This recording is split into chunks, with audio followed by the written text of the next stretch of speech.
aja karo kiwa tenganing Prabu Dastarata ya kuwi adine Ipe. Adine Ipe Prabu Dastarata sapa? Aku. Wis ngaku wonge wis ngaku. Terus nganti tekan mangsane negara Ngastina dadi darwahe Prabu Dastarata nek jane kuwi nggone para Pandhawa. Loh, jaman Prabu Pandhu kaya ming abdi kaya ming batur. Kosek sing yasa Ngastina Prabu Sentanu. Aku ya momong, Mbah. Prabu Sentanu yasa negara Ngastina. Niku nuwun sewu. Kula nyuwun pangapunten lho, kula niku melu ngudak semen. Melu gawe pondasi, melu ngunggahke blandar. Dadi kula niku duweni hak tumraping negara Ngastina. Mula nek Ngastina ngene iki ana wong sing ora iso dipercaya, luwih-luwih pendhita sing ora nyata, Bagong tidak terima. Harus go on. Kleru. Harus out saka negara Ngastina. Kudu lunga saka negara Ngastina. Aku ora mentok Ngastina dilenggahi pendhita sing ming katon suci, jabane ning jerone lecek kaya telek. Bobotuna kados pundi? Seketapir. Wah, lole. Apa iki numuse ya, Kang? Numuse apa? Impen mau. Hus. Aja disambung rapet karo impen. Ora ana sambung rapet karo Pasumenan.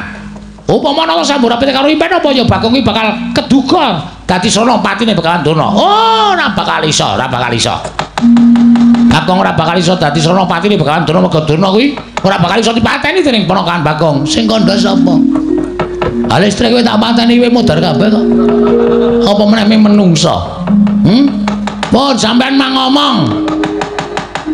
Ngerti mboten bapak kula? Oh, Bagong. Yen kowe takon karo bapakmu, sejatine aku ngerti ya mung karo Semar kuwi. Semar kuwi bapakmu, Bagong. Mula nek takon liyane bapakmu liyane Semar kuwi aku ora iso ngandhakake.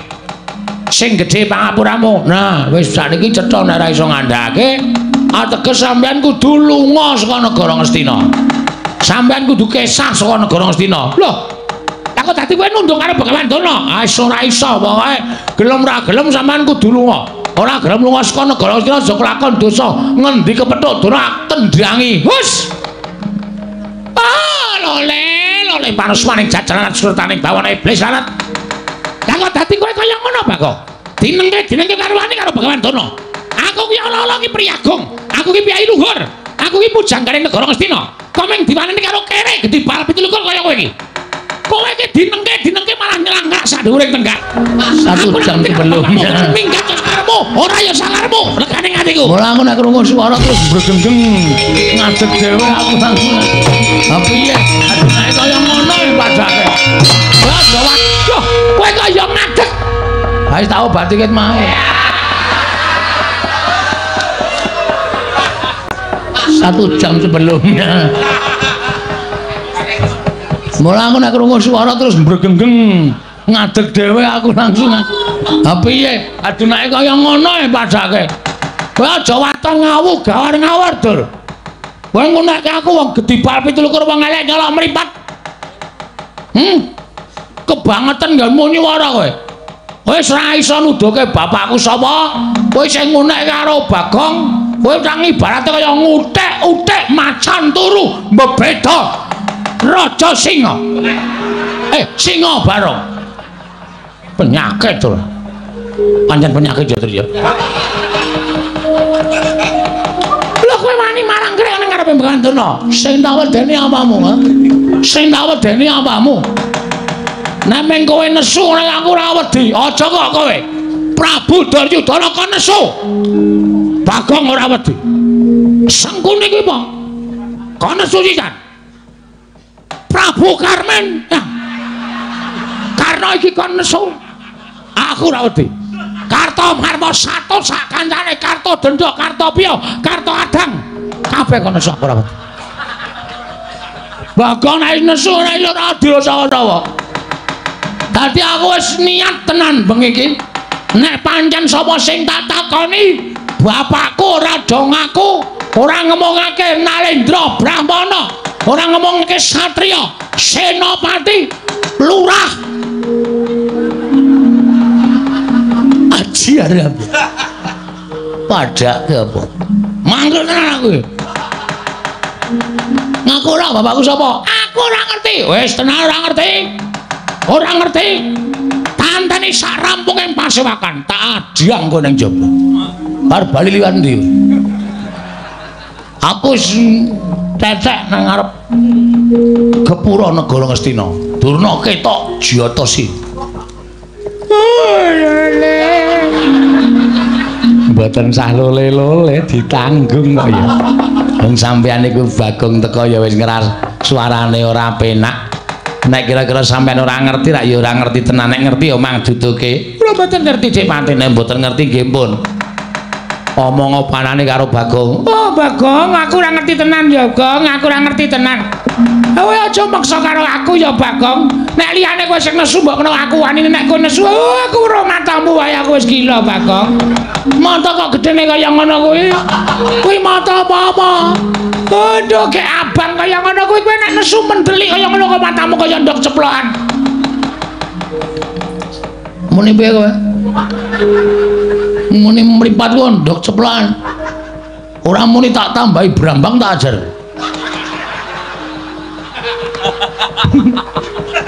Tak ajar tenan lho. Ora nyepeleke lho. Bagong nek katokan teneng abang ini berarti malam ini dari sore sampai pagi Bagong ngerol. Tenan iki aku ora baen-baen. Ayo, pokoke kowe kudu ngerti. Aku ora ngerti tenan, Pak. Ora ngerti tenan. Ora seret jopo. Nembe dhisik kok. Wong Bagong iki wong glelenge ora jamak kok dimbe. Ngono. Sokalima didol didu karo lemahe Bagong nek nganti nggon aku kalah karo Sokalima. Sokalima kuwi sampean ora tuku. Kae ora ono sertifikate mergo kae bumi perdikan. Paringane Sinuwun Ngastina. Kowe nek ora dikai Sokalima, kowe iki ya kere, Dur. Semangkean. Apa kowe ora sadar? Apa dikira aku ora ngerti ceritamu? Kowe iki diangkat dadi gurune Kurawa Pandhawa. Mergo kowe pamer kabisan, njupuk gendhaga isi Lengatala. Ngaku suara terus didadekke gurune Kurawa Pandhawa. Nek biyen kowe dek jaman saya isih bocah, kowe turut prapatan ngemis ming goleke sego sepincuk Satama. Kapok ora. Senengane kok ngembi karo wong pengalaman. Nyepelekke, aku rene iki ora ngemis. Aku rene iki ora njejaluk. Ning aku ana Wigita, Wigati. Karo anak Prabu kan. Sinuwun Prabu Duryudana. Oh iya Bagong, aku njaluk ngapura ya Bagong. Agene ra urung debat piye? Kok nantang karo aku jang nyepelake. Oh iya njaluk ngapura. Mula aku nek krungu suara wis bregenggeng. Sing ana dibuang sing becik digoleki aku njaluk ngapura. Aduh nek aku ngono yen tak ngece karo kowe. Kowe aja cethu nang kuping. Untung aku iki wis ngrumangsani tuwa. Aku wis semah kaya enom biyen. Umpama aku jiwaku ijik enom, tak ajar nang kene. Iya njaluk ngapura. Wis ya wis. Ora sok ngombe, aja mengkale kula.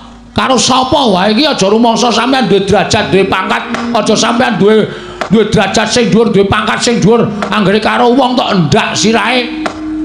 Tok sepeleke, aja kaya ngono, Mbah. Ora ndek kanca nek carane ngono iki. Arep cantrikmu akeh, arep sing do suwita siswamu akeh, nek sifatmu kaya ngono kuwi. Cantrikmu lek tresna ya mung mergo kowe duwe ilmu. Nek kon tresna karo awakmu blas ora ana sing tresna. Paham? Iya. Slatak sisan. Bagong sing sabar. Piye? Ngapunten lali. Ora tuwa dipiye? Ya ngapunten panjenengan ya ora supaya rami tuwa. Lagian kula to. Aku wis semoh kaya nom yen. Umpama aku jiwaku ijik nom padha saklatamu. Sinuwun Prabu Basukarna. Ya njaluk ngapura. Wis kula wis ya wis sinuwun. Ora sok ngembe aja mengkane kula ngono Bagong. Karo sapa wae iki aja rumangsa sampeyan derajat duwe pangangga aja sampeyan sekti kalintang derajat sing bersasakat sing dhuwur kondange karo wong ndak sirahe dewa kadegayane wis arake aja kaya ngono Mbah ora ndek kanca nek carane ngono maksudmu mundur kan wilu arep cantremu aku apa sing do suwita siswamu akeh nek sifatmu kaya ngono kuwi cantremu le tresna ya mung mergo kono ngene omahku ora ono awakmu blas ora ono sing ngerti aku dong tengok ning ngarepan paham wong mantuk karo aku 10.000 slatak sisa mung mantuk tok ngono aku mantuk langsung tak bandem 10.000 dadi aja ngecek aku ini nek ngundang Mas Bagong 15 ngapunten lali nek liwat karo muni kanjenge 150 ngapunten panjenengan ya ora padake cah tipis luwih saka tipis Ono kawan Bagong wonten dawuh sinten sowan tanpa tinimbalan non ono wigati apa ingkang sepisan kula ngaturaken sembah sumung kemeng pangabekti kula kunjuk ya tak tampa dungkap angka kalih inggih menika sumene caedan dungkap angka sing arep tok pangan wae apa mboten nonton to ora ana oh nggih sumene kaliwati ing angka loro sowan kula menika namung mboten bedah kalian Sinuwun Prabu Duryudana ning kula niku duwe gegayuhan duwe pepenginan apa ngaten sinuwun sawetawis kula tak crita nggih ya ora dadi ngopo mboten kesusu to ora kula niki kayane urip niku kaya kurang ganep ora ganep sebabe kula niku kok ngajanjane kepengin to sing jeneng wong urip niku ora kudu ngabekti karo wong tuwa upamane wong tuwa niku wis ora ana ya saora-orane anak niku ndongake ana ing pesareane wong tuwa ya ning kula niki ora iso berbuat seperti ngono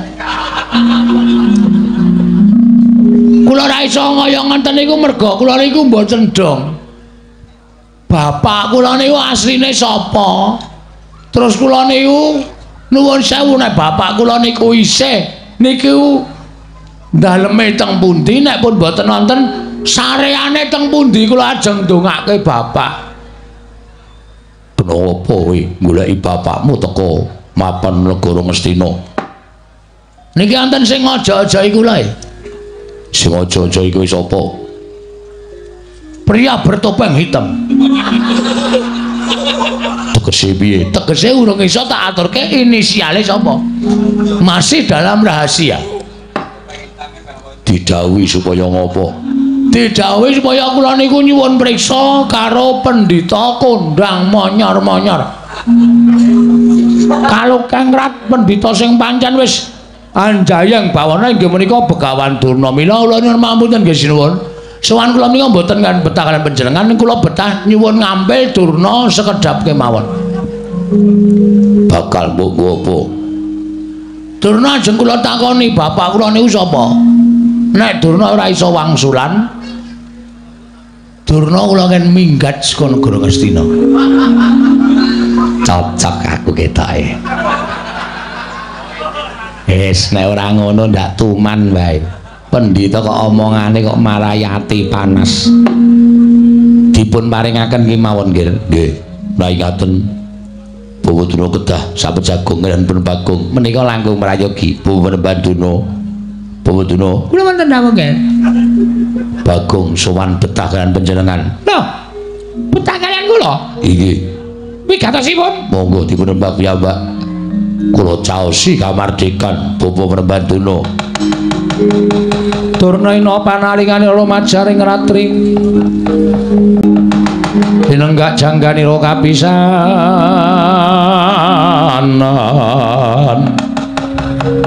ning perang Bratayuda ing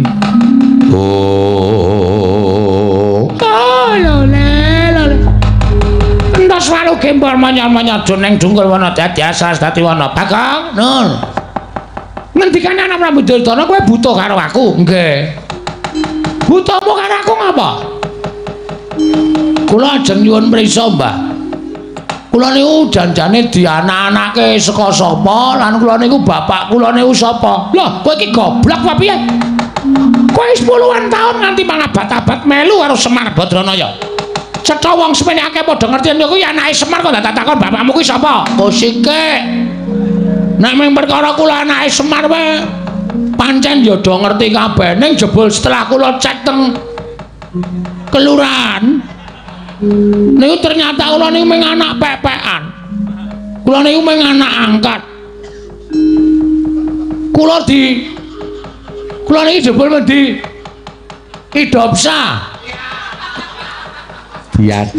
adopsi karo Semar lah asline kula niki pengen goleki karo bapak kula sapa nek pendhita-pendhita ngendi pertapane nek ratu alhamdulillah aku anak ratu ngendi negarane nek satriya ngendi kasatriyane tak dadi kowe takon aku ajarane sampean pendhita ampuh perkara ampuh karo ora kene aku ora ngerti karo bapakmu mergo laire dhisik kowe kula ngerti nek laire ini dhisik kula marang sampean nek sampean iku kondang pendhita ingkang wasis ngerti karo lelakon sing panjenengan boten ngerti karo lelakon sing bakal lakon tegese netra sampeyan iki iso nyawang masa depan atau masa lalu mrengkeng saking menika nek sampeyan wis wani ngadeg dadi brahmana niku sampeyan kudu wani ngaturke bapak kula sapa nek sampeyan ra iso ngaturke bapak kula sapa sampeyan kudu lunga saka negara Ngastina lho kosek kowe aja ngawur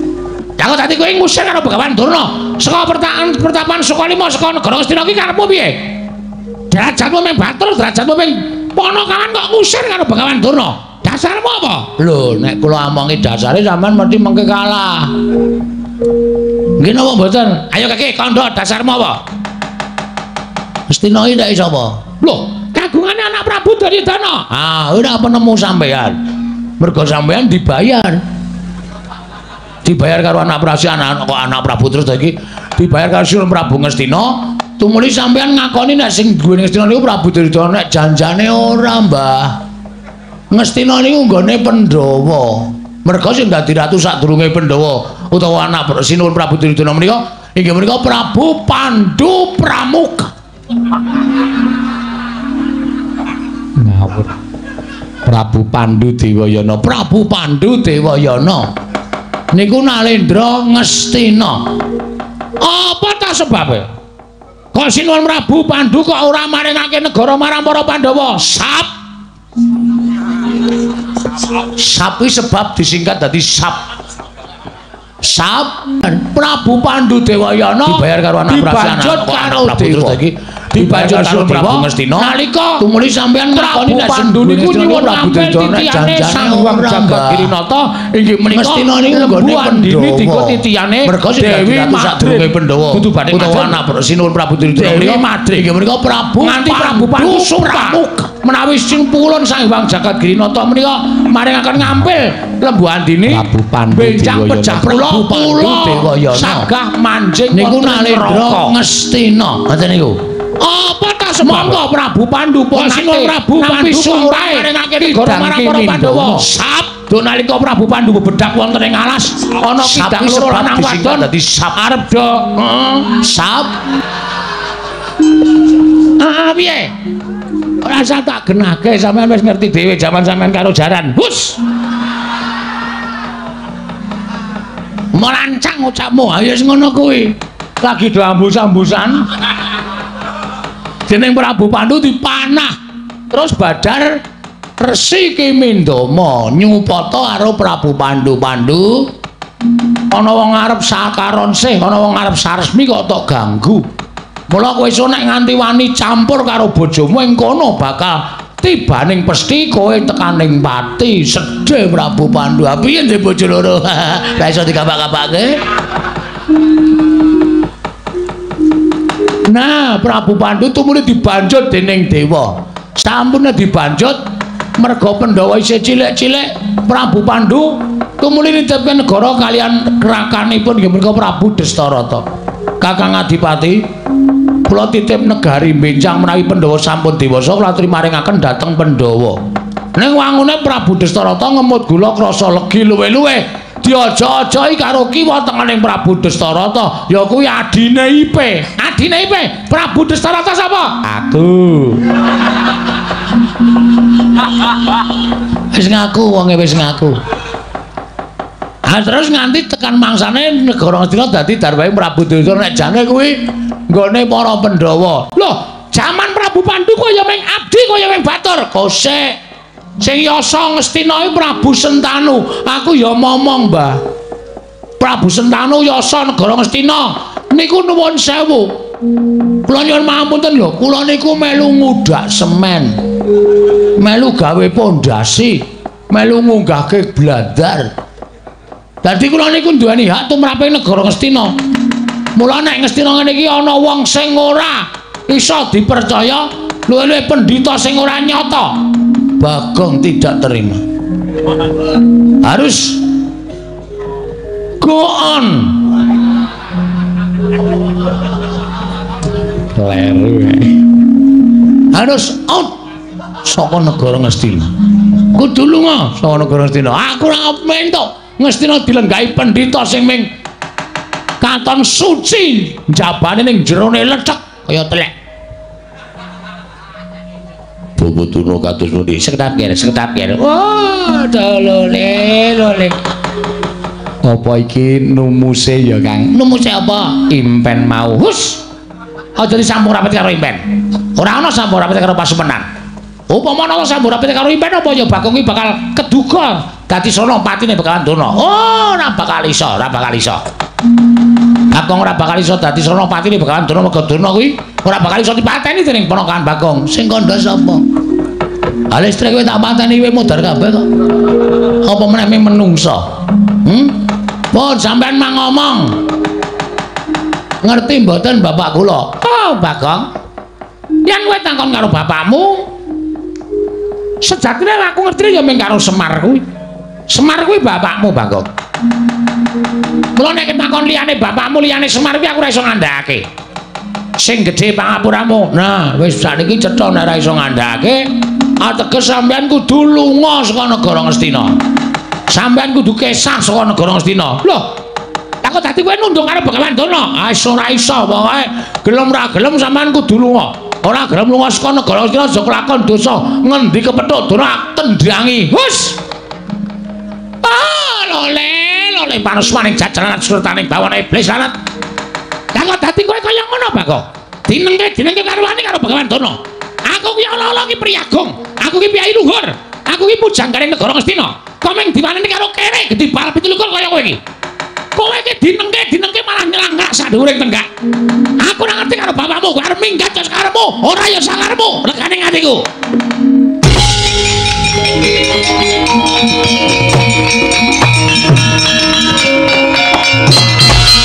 Yo, kowe kaya ngadeg. Wis tak obati ket mae. Satu jam sebelumnya. Mula aku nek krungu swara terus mbregenggeng ngadeg dhewe aku langsung. Ha piye? Adunake kaya ngono e padake. Kowe aja waton ngawu, gawar ngawur, Dur. Kowe ngunekke aku wong gedhi bal 17 wong elek nyolok mripat. Kebangetan nggonmu nyuwara kowe. Kowe ora iso nuduhke bapakku sapa? Kowe sing ngunekke karo Bagong, kowe ora ibarate kaya ngutek-utek macan turu mbebeda. Raja Singa. Singa barong. Penyakit to. Pancen penyakit ya, Dur ya. Lho kowe wani marang krek ning ngarepe Begawan Dana. Sing tak wedeni apamu, ha? Sing tak wedeni apamu? Nek meng kowe nesu nek aku ora wedi, aja kok kowe. Prabu Duryudana kok nesu. Bagong ora wedi. Sengkune iki apa? Kono sucian. Prabu Karmen. Ya. Karna iki kon nesu. Aku ora wedi. Karta Marma Sato sak kancane Karta Dendha, Karta Piya, Karta Adang. Kabeh kon nesu aku ora wedi. Bagong nek nesu nek ora adil sawa-sawa. Dadi aku wis niat tenan bengi iki. Nek pancen sapa sing tak takoni, bapakku ora do ngaku, ora ngomongake Nalendra Brahmana, ora ngomongake Satriya, Senopati, Lurah. Aji are apa? Padake apa? Mangkel tenan aku. Ngaku ora bapakku sapa? Aku ora ngerti. Wis tenan ora ngerti. Ora ngerti. Tantani sak rampunging pasewakan tak adiang kowe ning jaba. Bar bali liwat ndi? Aku wis tetek nang ngarep Gepura Negara Ngastina. Durna ketok Jatasi. Mboten sah lole-lole ditanggung kok ya. Wong sampeyan niku Bagong teko ya wis ngeras suarane ora penak. Nek kira-kira sampean ora ngerti rak ya ora ngerti tenan, nek ngerti ya mang duduke. Kula mboten ngerti cek patine, mboten ngerti nggih pun. Omong opanane karo Bagong. Oh, Bagong, aku ora ngerti tenan ya, Gong, aku ora ngerti tenan. Kowe aja maksa karo aku ya, Bagong. Nek liyane kowe sing nesu mbok kena aku wani, nek kowe nesu aku ora matamu wae aku wis gila, Bagong. Mata kok gedene kaya ngono kuwi. Kuwi mata apa-apa? Aduh, kek abang kaya ngono kuwi kowe nek nesu mendelik kaya ngono kok matamu kaya ndok ceplokan. Muni piye kowe? Muni mripat ku ndok ceplokan. Ora muni tak tambahi brambang tak ajar.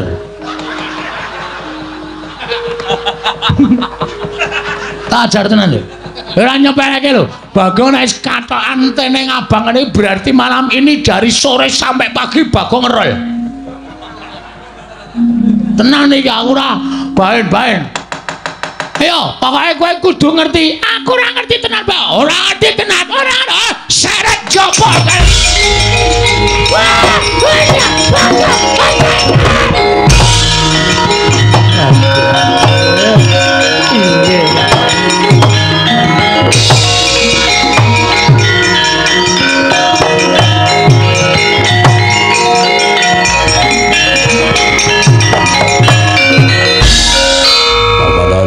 wonten dawuh nggih. Lah ngaten cetha perlambang keng kula tampi Bawa Durna badhe nandhang kesisahan krana kula nampi welami lumantar merganing pasumenan. Inggih. Menika lajeng kados pundi?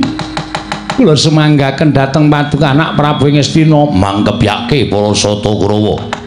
Pun bilani Bapak Durna Bagong dikroyok aja nganti cilik loro gedhe tekaning pati pujangganing negara Ngastina.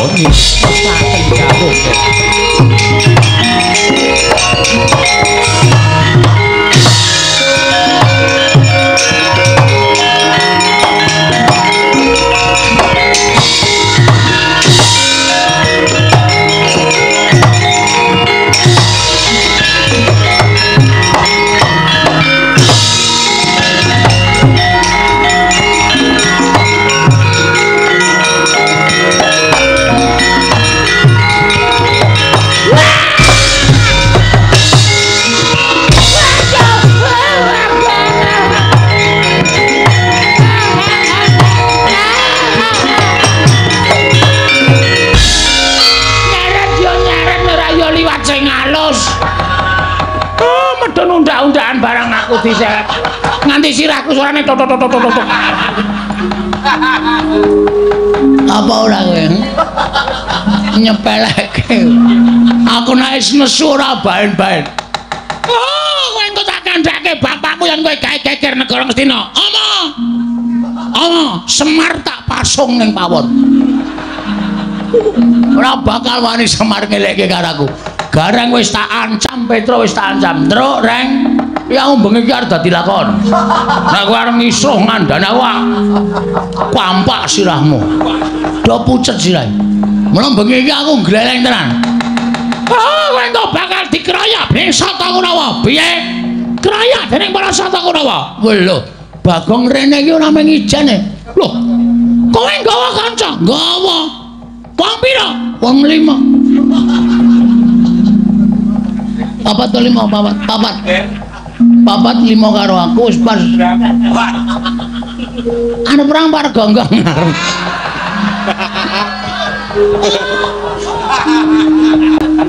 Ora guyon serius sih.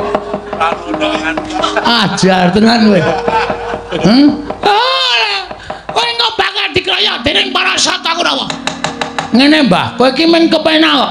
Bagong, kowe iki anake Begawan A misale. Utawa kowe iki anake Prabu B.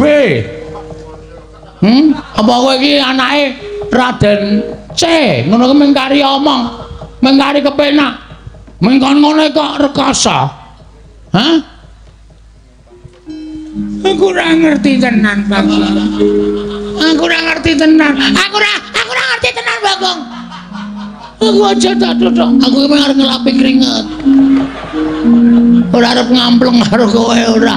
Aja sumelang, aja sumelang.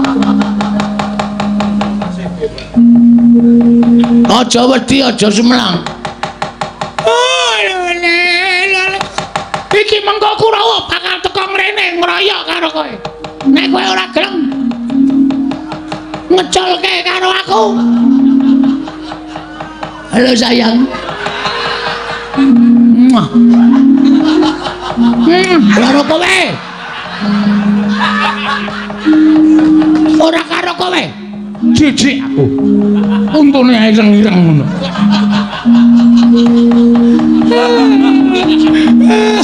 Ayo kowe mawar ngondhake Kurawa ngeroyok aku to saiki Nolea. Nolea sapa? Sapa botoku Nolea?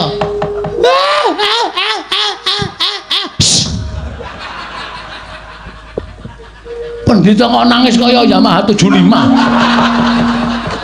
Ngak. Ya nek nggawa damen ora kuat kan ngak.